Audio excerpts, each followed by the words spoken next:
વિધાનસભા અધ્યક્ષ શંકરભાઈ ચૌધરીના હસ્તે નવીન પોલીસ સ્ટેશનનું લોકાર્પણ કરવામાં આવ્યું હતું।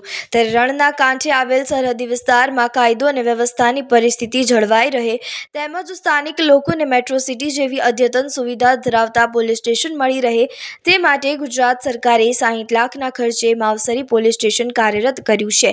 તો આ માવસરીના નવીન પોલીસ સ્ટેશનના લોકાર્પણ પ્રસંગે જિલ્લા પોલીસ વડા અક્ષયરાજ મકવાણા, પૂર્વ ધારાસભ્ય માવજીભાઈ પટેલ, સ્થાનિક આગેવાન ગુમાનસિંહ ચૌહાણ, સ્વરૂપ ઠાકોર, ડીડી રાજપૂત, ઉમેદદાન ગઢવી, પ્રકાશ દવે સહિત મોટી સંખ્યામાં સ્થાનિક લોકો ઉપસ્થિત રહ્યા હતા। હું આજે રાજ્યના માન્ય મુખ્યમંત્રીશ્રી અને ગૃહમંત્રીશ્રીનો આભાર માનીશ કે એમણે બનાસકાંઠા જિલ્લાને સરહદી વિસ્તારની અંદર ખૂબ સરસ સીમાવર્તી ક્ષેત્રની અંદર એટલે ભારતનું છેલ્લું ગામ એવું માવસરીની અંદર આ પોલીસ સ્ટેશનને નવું રિનોવેશન કર્યું। લોકોની સુવિધા અહીંયા ઊભી થાય એ માટે જિલ્લા પોલીસ વડા અને એમની સમગ્ર ટીમે ખૂબ ખંતપૂર્વક આ કામને કર્યું છે।